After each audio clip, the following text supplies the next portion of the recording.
Assalamualaikum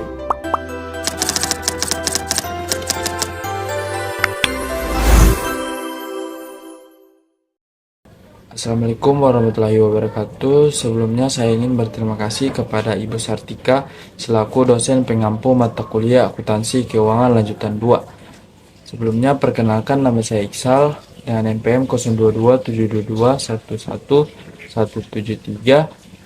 Pada kesempatan kali ini saya akan menjelaskan materi akuntansi untuk penjualan agen. Nah, sebenarnya apa itu akuntansi penjualan agen? Jadi, definisi dari akuntansi penjualan agen adalah sistem pencatatan dan pelaporan transaksi di mana seorang agen bertindak sebagai perantara menjual barang atas nama prinsipal tanpa mengambil alih kepemilikan barang tersebut. Dalam hubungan ini, seluruh barang tetap dicatat di neraca prinsipal sampai terjadi penjualan kepada pembeli akhir. Sedangkan agen hanya mencatat secara internal stok konsinyasi. Prinsipal mengakui pendapatan penjualan bruto dan mencatat harga pokok penjualan serta beban komisi yang dibayarkan kepada agen. Sedangkan agen mengakui pendapatan komisi ketika hak atas komisi tersebut sudah pasti dan mencatat kewajiban untuk menyetorkan sisa hasil penjualan kepada prinsipal. Dengan demikian, akuntansi penjualan agen memastikan pemisahan yang jelas antara pendapatan utama, prinsipal, dan pendapatan jasa agen, serta mencerminkan alur barang dan arus kas secara akurat. Nah, selanjutnya ada perbedaan agen penjualan dan cabang. Sebuah agen penjualan biasanya diistilahkan secara sederhana sebagai agen. Biasanya tidak beroperasi secara otonom, namun bertindak atas nama kantor pusat.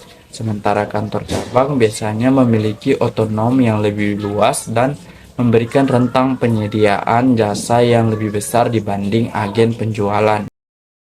Selanjutnya ada sistem dan entitas akuntansi. Agen penjualan umumnya tidak mengolah sistem akuntansi keuangan, melainkan hanya menyimpan catatan-catatan penting dalam menjalankan usaha. Baik agen penjualan maupun cabang bukanlah entitas akuntansi atau badan hukum terpisah.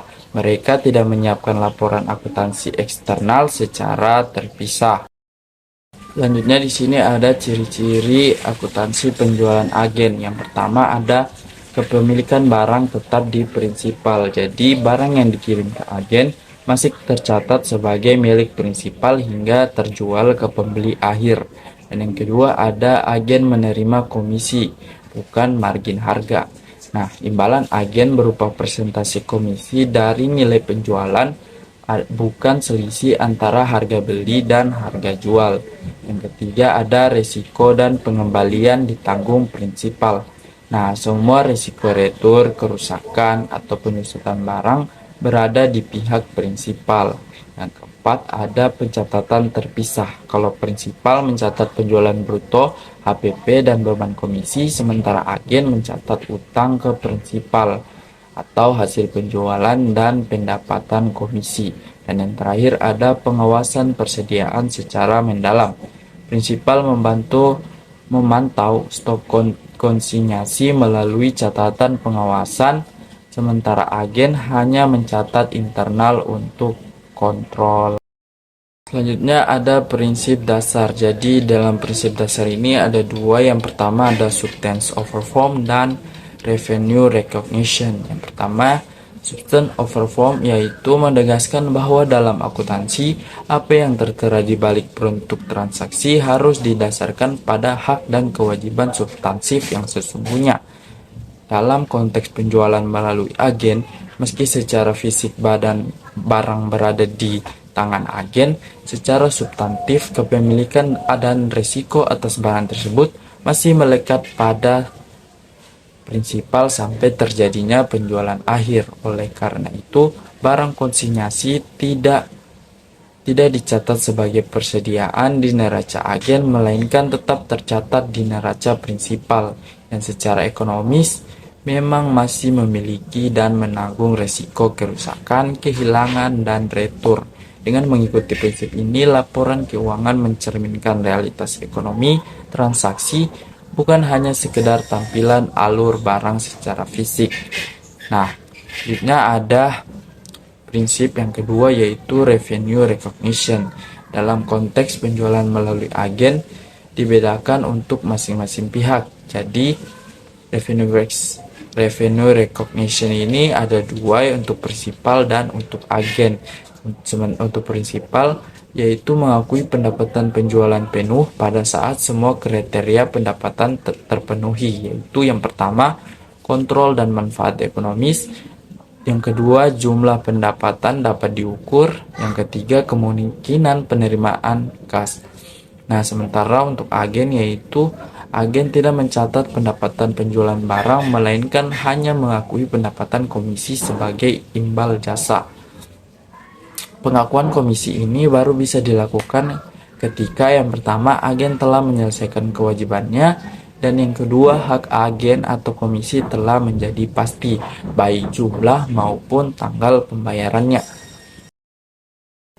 Baik, selanjutnya ada tabel, kita sama-sama bahas. Di sini ada transaksi dan ayat jurnal di pembukuannya. Yang pertama, transaksi yang pertama ada menyewa tanah untuk fasilitas penjualan, dan jurnalnya ada sewa dibayar di muka, debit, dan kas di kredit sebesar 50 juta. Transaksi kedua ada membangun dan merapikan gedung untuk fasilitas penjualan. Jadi debitnya itu ada leasehold improvement, kemudian perabot dan peralatan. Di kreditnya ada kas sebesar 117 juta rupiah. Transaksi ketiga ada transfer ke agen sebagai dana kas kecil. Kas kecil di debit sebesar 2.500.000, sementara kas di kredit sebesar 2.500.000. Transaksi keempat ada transfer persediaan yang akan digunakan untuk contoh di agen. Jadi jurnalnya itu persediaan contoh di debit dan persediaan di kredit, masing-masing sebesar 135 juta. Transaksi kelima ada membayar tagihan yang diterima kantor pusat atas beban-beban agen penjualan. Jadi jurnalnya itu ada beban utilitas, beban kantor, beban asuransi, beban perjalanan, dan beban iklan di debit dengan masing-masing 1.100.000, 800.000, 2 juta, 1.400.000, dan 2.700.000. Sementara kas di kredit sebesar 8 juta rupiah. Transaksi keenam ada membayar gaji karyawan agen penjualan. Beban gaji di debit dan sementara kas di kredit masing-masing sebesar 31 juta. Selanjutnya, transaksi ketujuh ada memenuhi pesanan dari agen penjualan. Jadi di sini ada jurnalnya piutang dagang debit, penjualan kredit, beban harga pokok penjualan debit, dan persediaan di kredit. Piutang dagang 88 juta, penjualan 88 juta, beban harga pokok penjualan 56 juta, dan persediaan 56 juta. Selanjutnya sini ada mengganti kembali dana kas kecil agen penjualan. Jadi di debitnya ada beban kantor 420.000 rupiah, beban perjalanan 1.200.000, beban tenaga kerja sementara 750.000, dan kas di kredit sebesar 2.370.000. Dan transaksi terakhir ada mencatat ayat jurnal penyesuaian akhir periode. Di debitnya ada beban sewa 25 juta, beban penyusutan 14.500.000, beban gaji 1.900.000. Sementara di kredit ada sewa dibayar di muka 25 juta, akumulasi penyusutan 14.500.000, dan utang gaji sebesar 1.900.000. Selanjutnya di sini ada kelebihan akuntansi untuk penjualan agen. Yang pertama ada ekspansi pasar yang lebih cepat. Jadi agen yang sudah memiliki jaringan distribusi atau pelanggan lokal dapat membantu prinsipal menembus pasar baru tanpa perlu membangun infrastruktur distribusi sendiri. Yang kedua ada biaya operasional lebih ringan. Karena agen menanggung sebagian besar aktivitas pemasaran dan penjualan, jadi prinsipal dapat mengurangi biaya gaji, tenaga penjual, sewa toko, dan biaya operasional harian. Yang ketiga ada fokus pada produksi. Prinsipal bisa dapat lebih fokus pada produksi dan pengembangan produk, sementara agen mengurusi pemasaran dan pelayanan pelanggan. Yang keempat ada risiko persediaan terkelola. Meskipun persediaan dikirim ke agen, risiko penyimpanan relatif lebih ringan bagi prinsipal karena penanganan sehari-hari dilakukan oleh agen. Dan yang terakhir ada fleksibilitas pembayaran komisi. Sistem komisi memungkinkan penyesuaian insentif bagi agen, misalnya meningkatkan persentase komisi untuk target khusus tanpa mengubah struktur harga pokok produk. Tadi sudah kelebihannya, kemudian sekarang ada kekurangan dari akuntansi untuk penjualan agen. Yang pertama ada kontrol terbatas atas proses penjualan. Jadi prinsipal kehilangan kendali langsung atas cara agen memasarkan, menetapkan harga diskon atau menangani keluhan pelanggan. Kedua ada risiko reputasi. Pelayanan agen yang buruk atau penanganan komplain yang tidak memuaskan dapat berdampak negatif pada citra merek prinsipal. Yang ketiga ada pengawasan persediaan lebih sulit. Karena barang berada di lokasi agen, pemantauan stok memerlukan sistem pelaporan yang handal. Kesalahan atau keterlambatan dapat menimbulkan selisih pada persediaan. Yang keempat ada kompleksitas akuntansi. Pencatatan terpisah antara prinsipal dan agen menambah beban administrasi dan memerlukan rekonsiliasi rutin untuk memastikan tidak ada kesalahan atau selisih. Yang kelima ada ketergantungan pada agen.